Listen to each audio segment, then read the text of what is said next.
And hell yes customer is who is a hell yes. When you get a lead, it's a hell yes. I can take care of this person. I can do a great job. I can make a profit and I'm going to enjoy doing it. And really, I believe this concept can work for any business. The first thing you should do in marketing is get clear on who is your customer. And similarly, who is not your customer.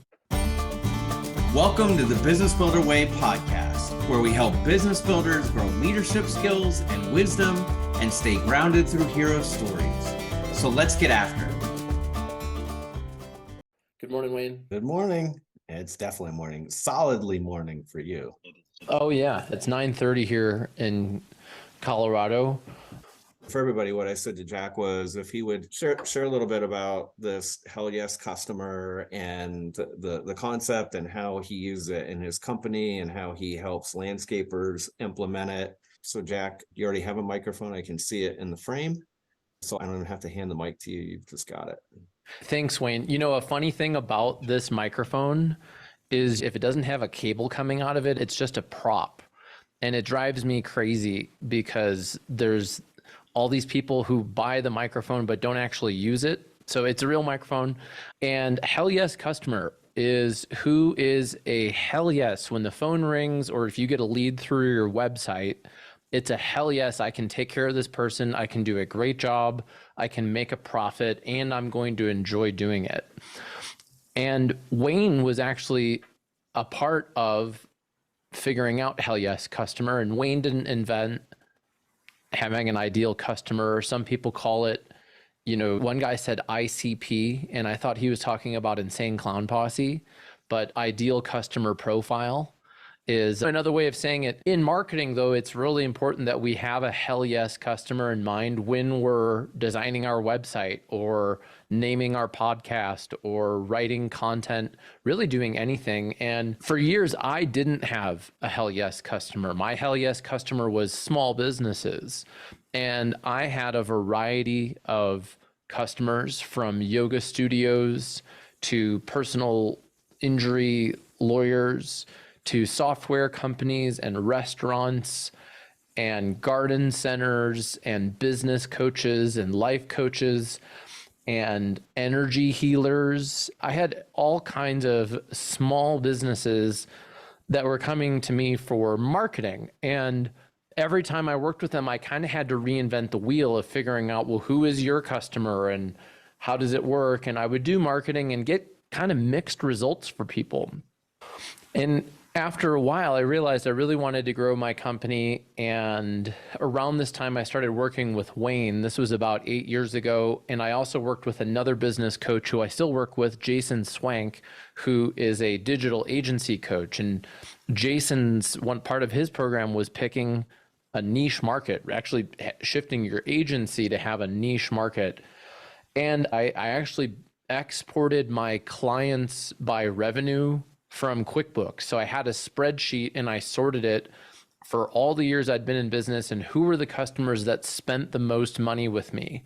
And I started just making notes in a column. And then I realized, wow, I have a lot of clients who are in construction and I enjoy working with them and they get amazing results.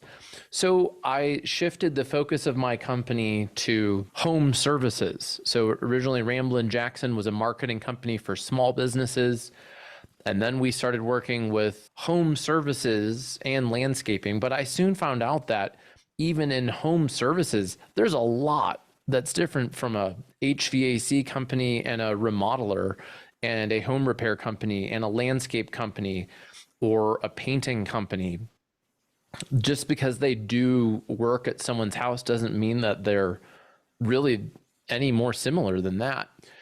And I drilled down further and realized that many of my best clients were landscape companies. I somehow got hired to speak at a landscape trade show, and I got a garden center, an arborist, and a landscape company. And then they got great results and referred me. And then I started speaking at these shows again and again. And that quickly became 30% of my business.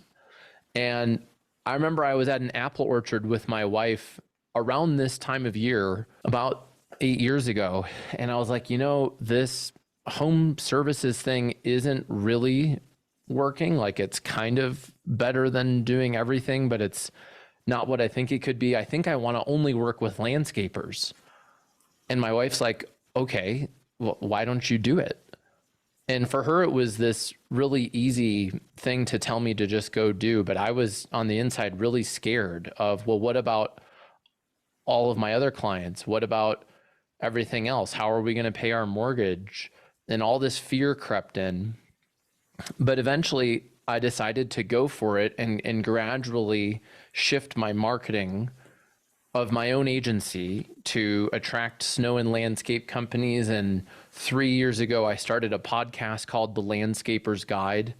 And now snow and landscape is over 95% of our revenue. And the funny thing is, I still have many of those old legacy clients. They're in that 5% and they're stoked. I removed them from my email list, but we're still doing a good job. So had I not done that, though, we would not have been able to grow. We've more than doubled since that time. And we now help snow and landscape companies do that. And really, I believe this concept of a hell yes customer can work for any business. And it's the first thing you should do in marketing is get clear on who is your customer and why would they buy from you instead of anybody else. And similarly, who is not your customer? And when you get leads who are not your customer, how can you gracefully get out of there sooner than later? Because a lot of landscape companies, what I found is they try and sell everything to everyone. And yeah, we can do tree removal. Hey, Carl, you do tree removal, right? You've done that before. So then they sell it and then Carl quits and now they have a customer and they botch the job and there goes your reputation, right? Whereas when you're focused on a hell yes customer and you kill it, you do a great job, then you get a 5-star Google review and you get positive word of mouth, you get referrals, and it continues growing from there. So that's a bit about hell yes customer. And I wrote a book called The Tree of Good Fortune, The Landscaper's Guide to Modern Sales and Marketing. And in it, I mentioned Wayne, and I'll even show you this. You may have noticed that Wayne has a photo of his phone number in his email signature. Well, I have a photo of the piece of paper where I had a conversation with Wayne. So it's 3 circles.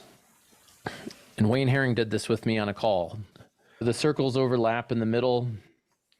And so in one circle, we need to draw a dollar sign. And then in another circle, we need to draw passion. And then in the last circle, we need to draw demand. And those are really the 3 things that you need to overlap. And in my book, I wrote in quotes, you need to have a reasonable level of passion for serving this market because frankly, work is work. I think that's true. I think you need to have a reasonable level of profit, demand. There needs to be enough demand and a reasonable level of profit. Because if any one of those is missing, you don't really have a niche market. You don't have a hell yes customer. Maybe you have a hobby. Maybe the passion is really high. I love making beef jerky, but I don't really want to compete with Jack's, the actual Jack's that you see in the gas station everywhere. Like they've already got it figured out. I don't love it enough to go and do that, but I enjoy cooking it. One of the things that I realized along the way to figuring out the snow and landscape industry was we tried to focus on the Pilates industry because I had one client who I really loved working with that paid me really well, that bought all of our services. And she had a web page that generated $250,000 of business. And we tracked it through MindBody Online software. And it was Pilates for seniors. And the senior ladies who came to Pilates class would write Google reviews about how they could sleep again and how they could walk again. And they had these like life-changing results. And I'm like, we're going to save the world with pages about Pilates for seniors, damn it. And I went and spoke at the world's largest Pilates conference and we got a ton of leads and they bought an audit from us for a few $100s. And then we realized that was their whole marketing budget. And it was nothing against the Pilates teachers that tried to work with us, but we realized there was huge demand. Like the whole conference was like a marketing company for Pilates. But the profit was just not there. So we had to come back to our money spreadsheet and factor that in. So that's a bit about Hell Yes Customer and where it came from. Partially what I'd like to do is a little bit of an update, a little bit of what I'm thinking. You shared how you went to that conference and it was impactful, and then you got green industry stuff. But I've been realizing that my ideal client is somebody who wants to live a full life, like an entrepreneur, a business owner who is interested in growing their business. And we love talking about that here, but also has a lot of other things they're interested in. They're interested in working on their health. And we talked the other day, one of the people here made an investment for the first time ever in a company using a self-directed IRA, and that's fun, and we get to learn about that. Can you share just a little bit of your story of how did you get to Colorado and some of your transformation that you've gone through in life, and kind of catch us up? I'm going to share a photo because I think it helps tell the story. This is me. I was hoping that's what you would share. Yes, I just did a Google Drive search for long hair because my staff likes to joke about this photo. So this was me in 2008, and my hair was very long, and I played in a band with 5 other guys, and our hair total was over 20 feet long in the band. We had huge hair. I play mandolin in a jam band, or at the time I did, and I started the band in high school, and at this time, I mean, the internet was just starting, really. And so we recorded our first demo on a cassette tape on a boombox, where you press record and play at the same time, and you put the boombox strategically in a room for the best sound. So that was where we went from there to saving money. We got a studio to record us, and then MySpace came out, and it was like, hey, you can put your music on the internet. So we went very quickly from duplicating tapes to, hey, check us out on MySpace. You can listen to our music on the internet. Like, this was within like a couple years, from like cassette tape to MySpace.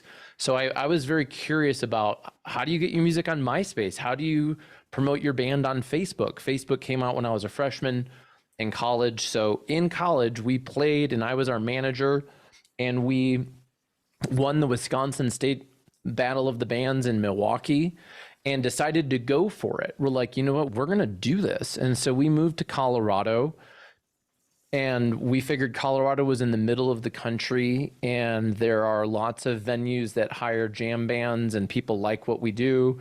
And we had a manager, and the manager booked a tour for us.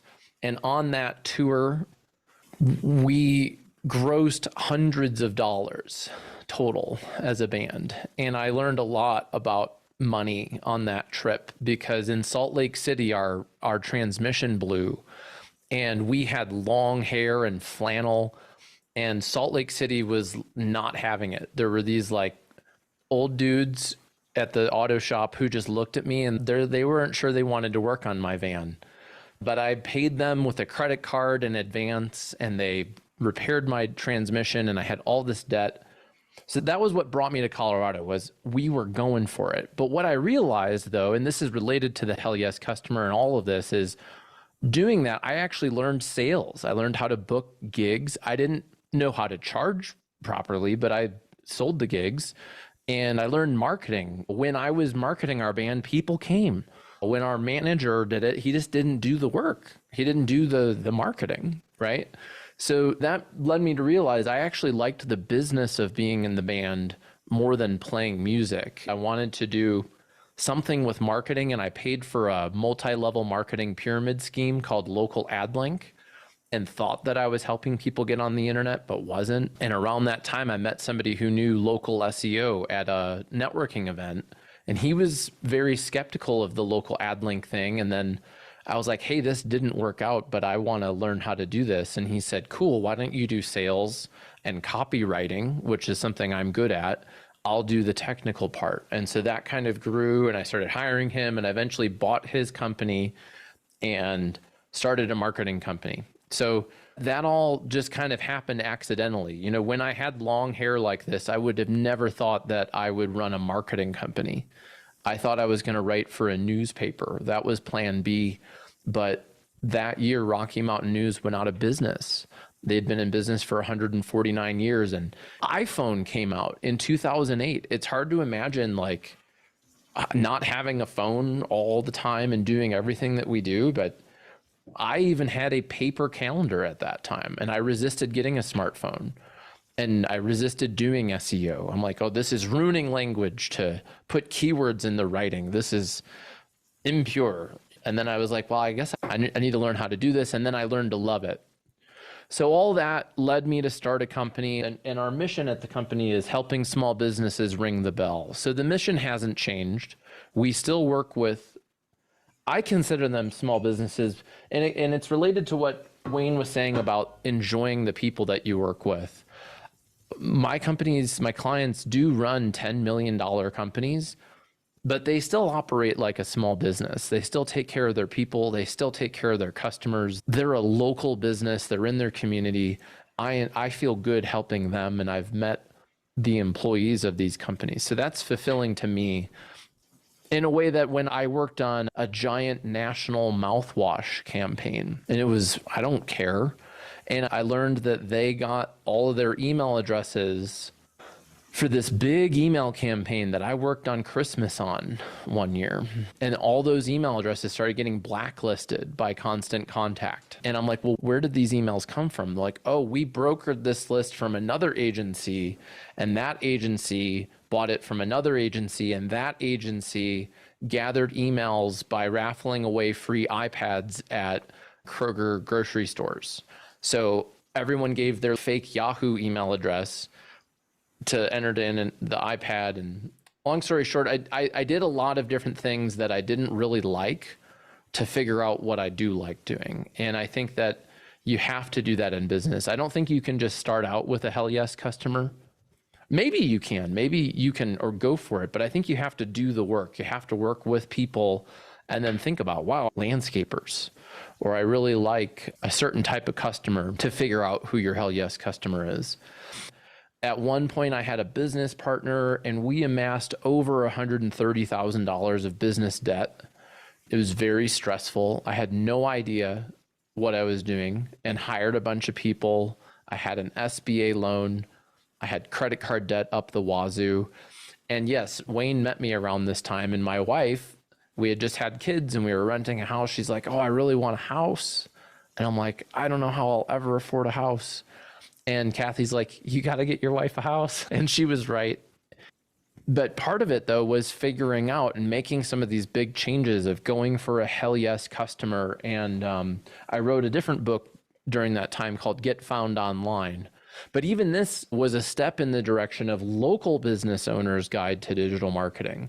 This helped me a lot, getting clear, okay, it's local businesses, but then even that, there's a lot between a yoga studio and a restaurant and a personal injury attorney and a $2 million landscape company. Like, they're all local businesses, but it was very chaotic. So I had created a world of chaos by having all of these variety of clients, and getting focused on a hell yes customer made it easier for recruiting also, because we developed processes for serving our customer. We got our marketing dialed in. Melissa asked, so when did I meet Wayne? I think I met Wayne 2017, I want to say. Yeah, I was thinking it might even be 8 years ago, but I'd have to go look at 16. And at that time, I had 2 salespeople.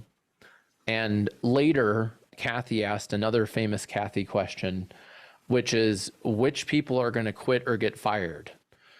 And a lot of times when Wayne starts working with people on management, for people especially like me who had no idea what they were doing, right? I started managing those people and they both quit. So they both quit within a month of each other. And I had been working on this book for many years, and I had missed my personal deadline of my birthday, and another year went by and I was going to miss it. And I had 2 kids now, and I really needed to make money. Like, prior to that, I had long hair and I didn't care. Honestly, I was not very financially motivated at that phase of my life. And then now it was like, wow, like groceries, like just the basics were so expensive, it seemed. And I set a bet with myself that I would not drink beer until I finished the book. And at this time, I'm a few months away. And then both of those employees quit. And I'm like, wow, I'm sleeping like a total of 3 hours a night. Yeah, this was late 2016. And it ended up taking a year for me to do it. And I didn't drink during that time. And by the end of that year, I felt so great that I quit drinking. So that was over 6 years ago. And that is very relevant to the story because I don't know, it just is. It was a key factor. I found that by quitting drinking, I was able to sleep better and focus better and get my book done. And all of those things combined were a big part of the growth during that time. Thanks, Melissa, for the question. One of the things I thought of is, and you've kind of messed around with the idea of writing a book called like Hell Yes, Entrepreneurial Life, or something like that we were playing with some time ago. You've also worked on a Hell Yes business in some ways, and you've been willing to make changes and switches, as have other people here too. Like everybody has their own story. But you had the really nice big office in Boulder for a while and decided that that wasn't what you wanted and went to the shed, working in the backyard and in the shed also. Yeah, the shed years. There were a lot of things that I thought I wanted that I went for that I got. And then once I had them, I was like, this isn't really very good. So when I started out, I had a 100 square foot office. It was 10 feet by 10 feet. And then I started renting the room next to it. And this was like a shared office environment. And there was a conference room there. And for a while, when I was local, right, people would come and meet with me there. And we had a conference room. And most of my staff was in Colorado. And then we outgrew that. I thought that we needed an office. And so we rented, at the time, it was 750 square feet, which was perfect. Because in Boulder area, it's like either 5,000 square feet, or you can get a 10 by 10 foot square room. So I was like, wow, 750, I'm renting half of this lease. And then the company that I was renting from went out of business. So now the whole lease was broken for the 1,500 square foot thing. And I'm like, oh, well, this is so hard to find. I'm just going to take over the whole lease and I will easily find a tenant to take the other half of the building. And I did that and no one wanted it. No one wanted to rent it. It wasn't very nice. So we just had this enormous overhead. It was so stressful. We had this just ruthless commercial lease. I don't know if you've ever read a commercial lease. They are awful. They come after like the heirs of your kids and the heirs of the heirs of your kids. And it's like a legacy of punishment when you sign a commercial lease. And then in September, and no one wanted to come into this office because it was so poorly insulated that we would come in, and by this time we had staff and clients out of the state. So we would come in to get on Zoom, but we couldn't really use Zoom very well because the sound was so bad. And magically in September of 2019, so just 6 months before the COVID shutdowns, a group of therapists came and bought out my lease. And I'm like, oh, amazing. So we went fully remote. And then I worked out of this shed here. This shed, I renovated the shed. It has drywall and electricity, but it doesn't have heat. And the heaters, when it's cold, it's cold. And one year my video equipment froze and like broke. And I was like, man, all along I wanted to have some sort of investment property. And I found this house. And so then I bought a different house, and behind that house is a detached dwelling unit. And it has a 500 square foot garage, and that's what I'm in right now. And I turned it into a video studio. So this was so different from when I had all of the debt and hardly anyone working with me and like all the chaos. It was really stressful. I was in so much pain, like physical pain. I don't know if you've had debt and pain, but it's like the pain makes the debt worse, and then the debt makes your stress worse. And it was just this like vicious cycle of like pain and debt and things. But I did make progress in all of those areas, and I'm feeling pretty good today. Craig Leary wanted to I thank you for this. I had the benefit of learning how to identify my ideal customer, and it's not an exaggeration to say that it saved my business. And for people who might not know how to start. If it's okay with you, Jack, I'd love to hear you talk about how to start. If you're in a business and you have a disparate customer base and you don't understand your customer avatar and who you can best serve and why, how do you start that process? And by the way, I feel the pain on debt. Someday I'm going to be a millionaire. I'm only going to earn 3 million more to do it, and then all my debt will be gone. So yeah, I totally get that part. But we wouldn't be in business today if we hadn't really recognized our ideal client. So for those who are thinking about it, it would be great to hear you talk about how to start the process. Yeah, so there are a couple ways of going about it. Hopefully you've been invoicing your customers during this time and they've been paying you, which seems funny, haha, but I know $10 million companies that like haven't invoiced their clients, and I don't know how they're in business. So invoicing, and that was a struggle for me too, but I learned QuickBooks. I know how to use QuickBooks enough to run a report, and I would encourage you to run your report. I started with, I think, FreshBooks. If your books are organized in a way that you can do a profit and loss by customer, that would be even better. So if you actually track your expenses to customers, then, you know, because I've done this exercise myself and with other clients, and sometimes your highest paying client is not the most profitable. And it can even be true that you're not making any profit because you're like, oh, because they're paying me so much, I'm going to do all of this stuff for them and I'm not even going to think about it. But at least tracking sales by customer from a revenue standpoint, it gets us on paper of which customers are spending money with me. And then what I did was I started looking for patterns, and I actually printed it out. I printed it out and I used, I think, a highlighter.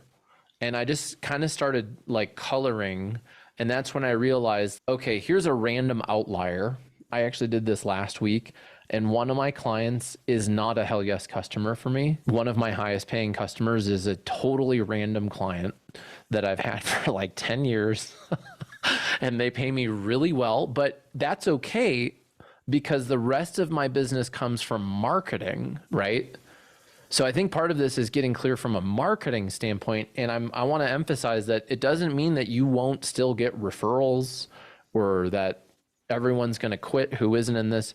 But I like sorting in descending order. So I've got from at the top of the list, I've got the highest paying people, and at the bottom, I've got the lowest.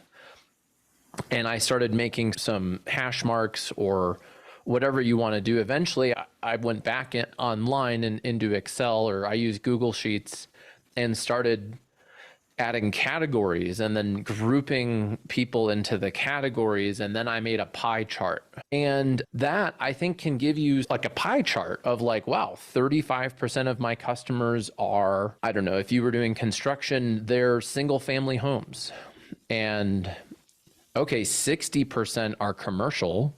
And you probably already knew that if it was that big of a gap, but maybe not. So that's the money part. So remember we drew the circles of the profit part. I would then grade those customers A, B, and C. How much do you like them?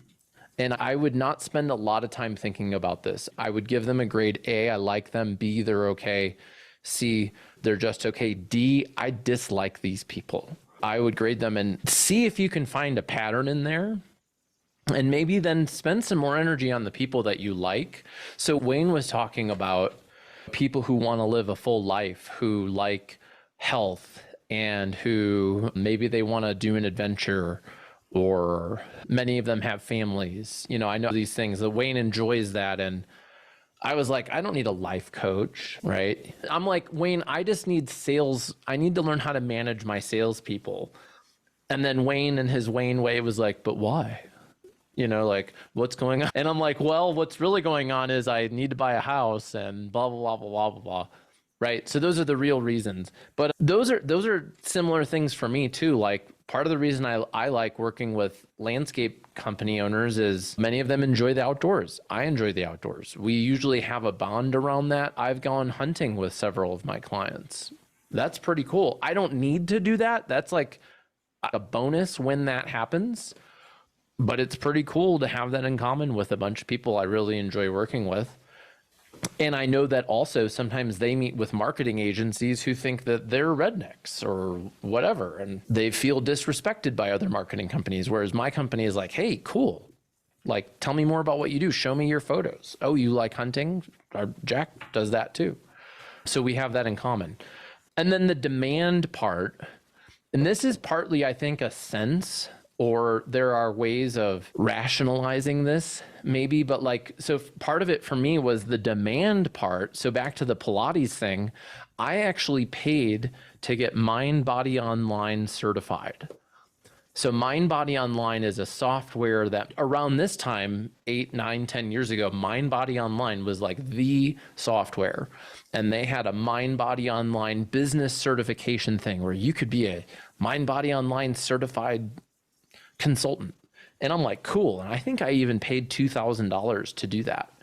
And I went through their course, and in it, they got to the money part.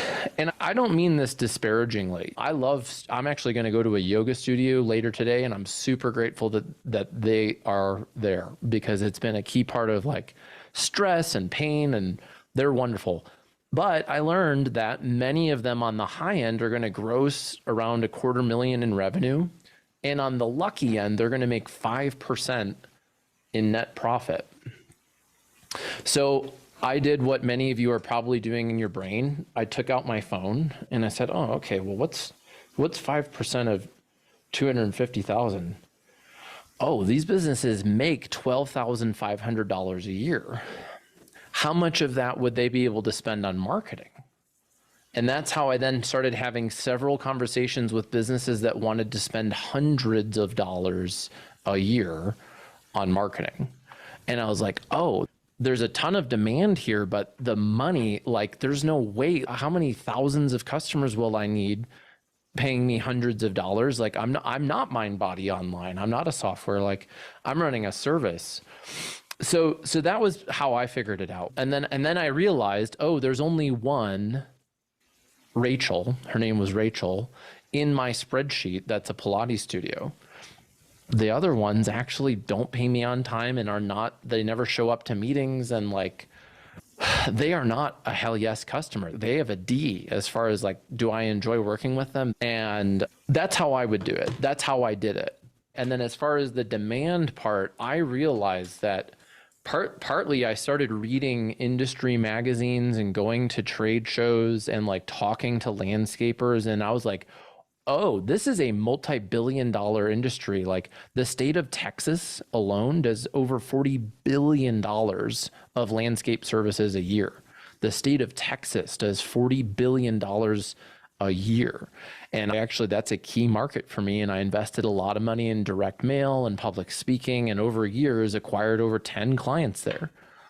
And I got to go hog hunting with 2 of them, which was really cool. So that's the demand part, is what trends, what's happening in your industry? Who do you enjoy working with? Who pays? So you may be thinking, like, maybe you've looked at my website and it's totally branded for snow and landscape. I started by building ramblinjackson.com/green. And I started building little testimonials from my landscapers.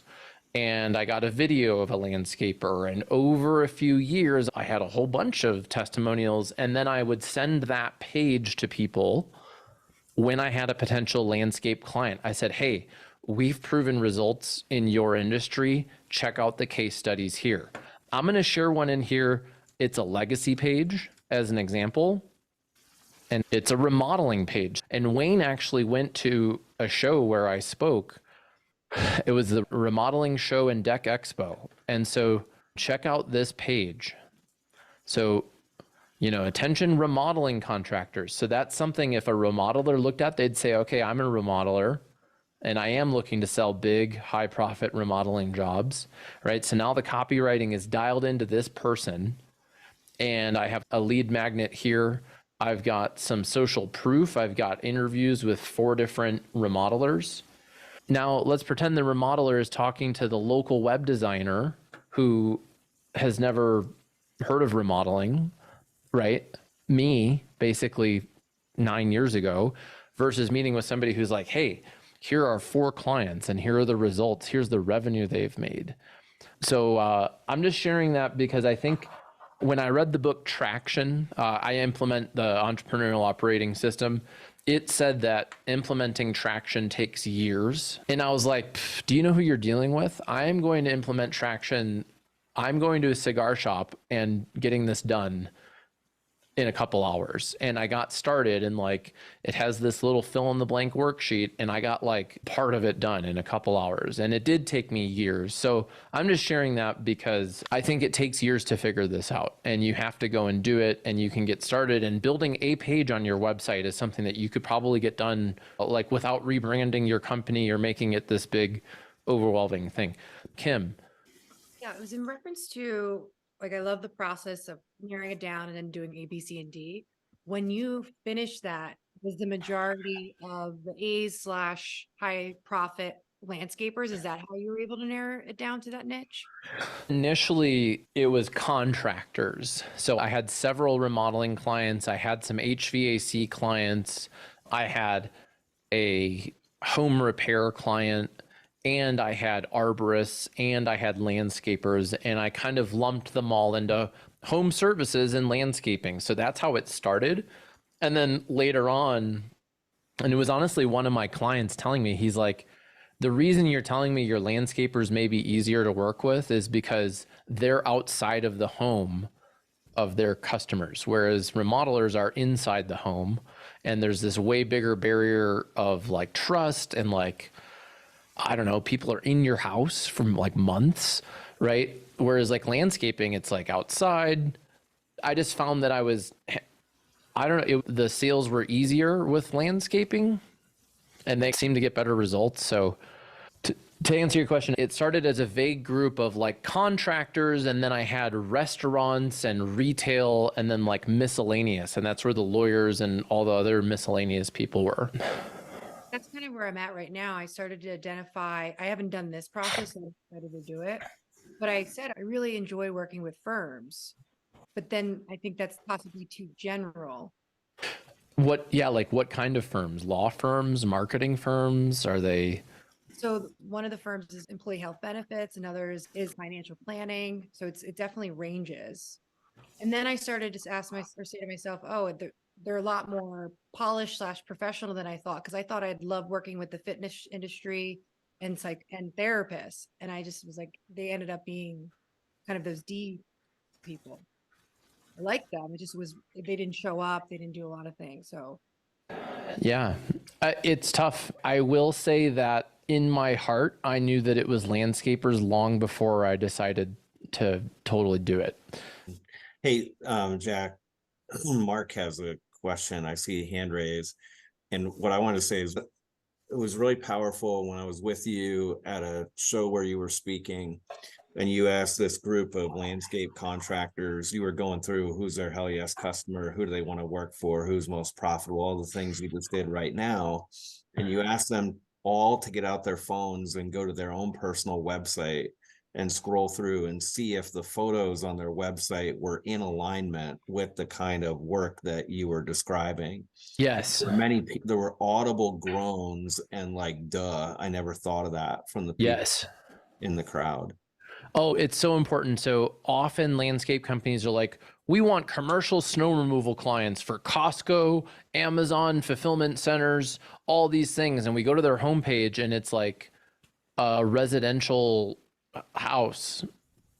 It's a stock photo of like a freshly mowed lawn, right? And so if I'm the guy at Costco who's hiring a snow company, I am going to be laser focused on picking somebody that I feel very confident can take care of my Costco. And so, yeah, showing people images of themselves almost is, I think, very important in marketing. The imagery that you have on your website needs to be for your hell yes customer.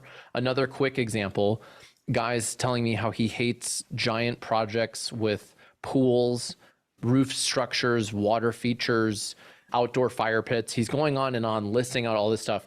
Guess what the homepage like hero photo of his website was? It was a pool with a roof and da da da da da da da. I'm like, well, you're putting this message out there that you want this, and then you're getting these leads that you don't even want. So it's not always the biggest customer. It's okay to be smaller. I'm like, what do you actually want? He's actually, I want the $50,000 to $75,000 projects. I can get them in and out. These $200,000 projects are a pain in the ass. And I'm like, well, let's stop showing people them. Let's put the backyard refresh. Mark, did you have a question? Yeah.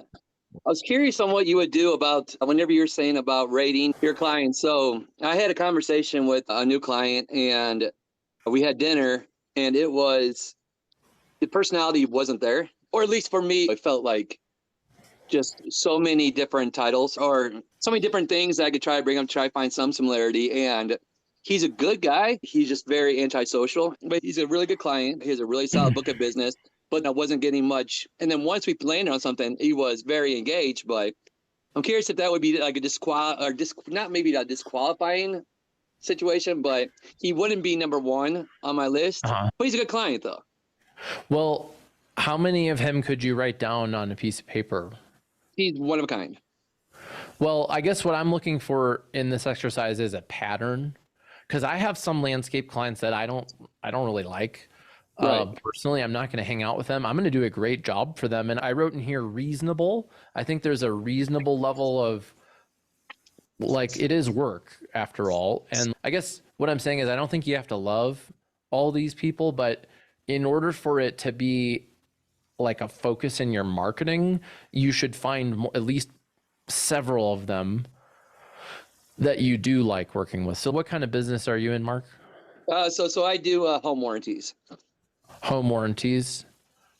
Okay. So is this like a real estate agent or? So this is a call center client that does direct to consumer. I have a bunch of other ones like this, but I was just curious because I know other people like this where they're just not very confident people, but you are right. Work is work, but yeah, it wasn't there.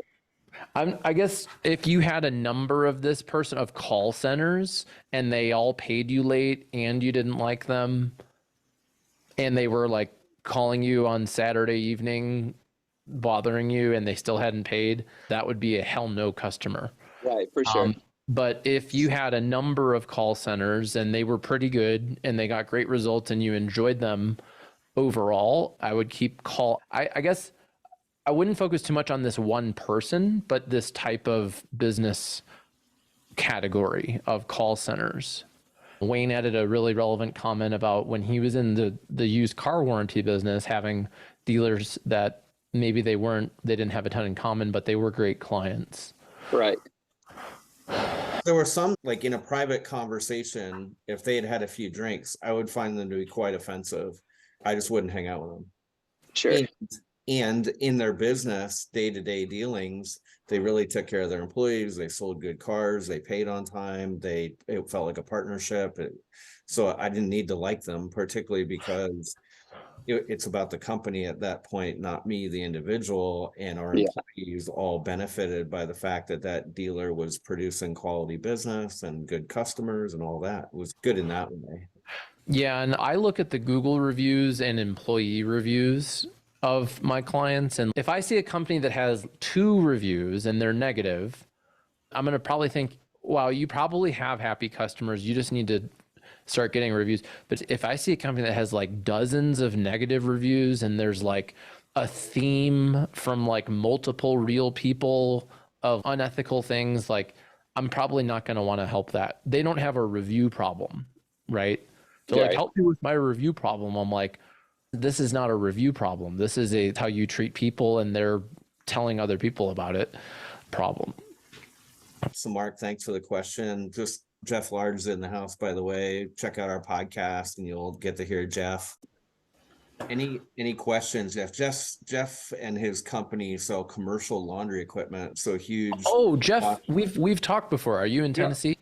Yeah, I was really excited to hear you, Jack. You know, I remember that, and you're inspiring, and I'll share with the group here, is we actually sold our business about 3 years ago. I'm still running it right now, but I'm looking to get into something else. And so I've got a new spark right now. And the hell yes customer, Jack, we had 5 pages of customers, and we come to a determination that I could actually take the back 3 pages and throw them in the trash and everything that went along with it and make way more money because we did the exact same exercise and found that us servicing them was actually a fairly significant loss. Oh yeah, it's very common. And yeah, that's why the real way to do it is the profit and loss by customer, but not everyone has that. And I think the revenue can be a good starting point. Any final questions? Jamie, did you unmute? Yeah, Jack, I had one for you. My dilemma is that we serve pretty much any family that has lost a loved one. Right. But within that, our profit margins are much better for people that choose to have a traditional funeral with a casket and a burial and all that versus the families that have simply cremation and we're returning the ashes back to the family. And so the margins are much better for that traditional funeral. However, the trend is leaning towards cremation. So we're moving towards more cremation and less traditional funerals, which means the profit margin is shrinking in those scenarios. So I'm just curious, you have any thoughts on that dilemma that we're seeing right now? Well, so that's in the demand category. And so you're seeing a change in the demand. Is that related to the decline in religion? That's definitely a piece of it, for sure. Yeah. So I just heard a survey on that last week. So that may be a trend. Are there other efficiencies that you can make, or are there ways of advertising to people who do want a traditional one? So like I was saying, it doesn't mean you're not going to do the ashes. Right. But maybe you're going to focus your marketing towards the traditional crowd. I know a lot about how you market a funeral home, but have you ever done keyword research? Yeah, we're working with a marketing company and they have, yes. So do people Google things like, I don't know, Catholic funeral home near me or stuff like that? Exactly. So I would build out, like I did with the remodeling page, individual pages for each of those different people. And can you get testimonials from a family? I don't know. So it's a sensitive subject. So That's part of something me we is can like, do. I don't, do you do that? Like, would I give a testimonial? I don't know, but you would, Kim will. would. Okay. So I guess that's where my marketing mind goes a little bit is, could you build out pages for those people? So that way, when you're interviewing with them or they fill out the form on your website, or do people shop around a lot, or do they kind of like have a one and done? All right, I know that we're going to do it at this funeral. People, ever since COVID, for some reason, people are more savvy. So they're definitely shopping. Okay, well, so that's where I think this page, you could send it to somebody even after the fact. Maybe you have an initial call with them and you learn about them. Hey, Smith family, you know, we'd be honored to support your family. By the way, here are some more information about our services for insert religious group. And on that page, you have testimonials from people like that and photos or whatever people would need to see. I think that could help you stand out. And then also, this is also, I feel icky as a marketer asking this, are there add-ons for the ashes are there upsells? There are. There are. You know, it can be something as simple as an urn, or there's some things that people can do with the ashes, keepsake jewelry, or they make stones or art, or there's all sorts of things. You can shoot them to the moon. You feel odd about this, Jack? We've all gotten through this and we love it. We love working with Jamie, you know, trying to keep demand for funeral. Okay, well, Yeah, so one other idea I had was when Kim mentioned podcast earlier is, could you interview the families? Like, it might just be an interesting podcast to, like, honestly, somebody who I don't even know, they're like a second cousin of mine. Like, I remember meeting them at Thanksgiving when I was 6 and 9, but I haven't seen these people in over 20 years, and their dad just died. And honestly, I don't really know anything about him. I would listen to a podcast with his family. I don't know if people would want to do that, but like some sort of like sharing the story type memorial thing, I would enjoy that. I just made a video for my wife's family. Nobody died yet, but I'm like, hey, your family's interesting, and I made a video about them. Some of and it's just by proxy or anything like that. And Wayne, if you haven't done it already, is they're interviewing their parents on their podcast, and it just happens to make sense to the theme of the podcast, etc.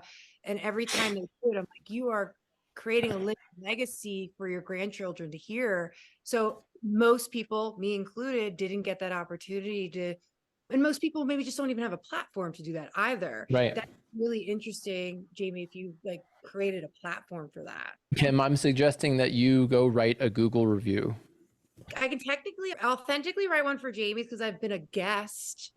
I meant for your But I mom's think- funeral home. But I think I also should do it for my mom's funeral. I'm a big fan of stoking out businesses with a review when I have a good time, because they really struggle to get them. Yeah. So I this will- is like a good deed of just go write a Google review. Wayne mentions ice cream often. Have you written a review of the local ice cream joint? I don't know if I have. Yeah, see, go write a Google review. It feels good. It helps them out. I do write a lot. I do write a lot of positive ones. I have to write the positive ones to offset my children. We're having these conversations about you shouldn't only write reviews when you're pissed. Wayne knows the story. Wayne referred somebody to me. It didn't work out. I wrote a review for them, and it was weird. It was weird. They deserved a negative review. That's like the last resort for me, is to like, I will always contact the business and try and work it out. And at this point I was like, all right, you need a review. People need to know about this. So we're over time here, but thank you for having me, Wayne. And thanks for hanging out. Good to meet you, Jeff, and put a face to the name. Yeah, you as well. Good to see you all. Y'all rock. Go get them. Thank you for tuning into the Business Builder Way podcast. If this episode spoke to you, click that subscribe button and share it with a friend. That's how this message gets out into the world. If it is helpful for us to have a short conversation, I'd love to do that. Send me an email at wayne@businessbuildercamp.com.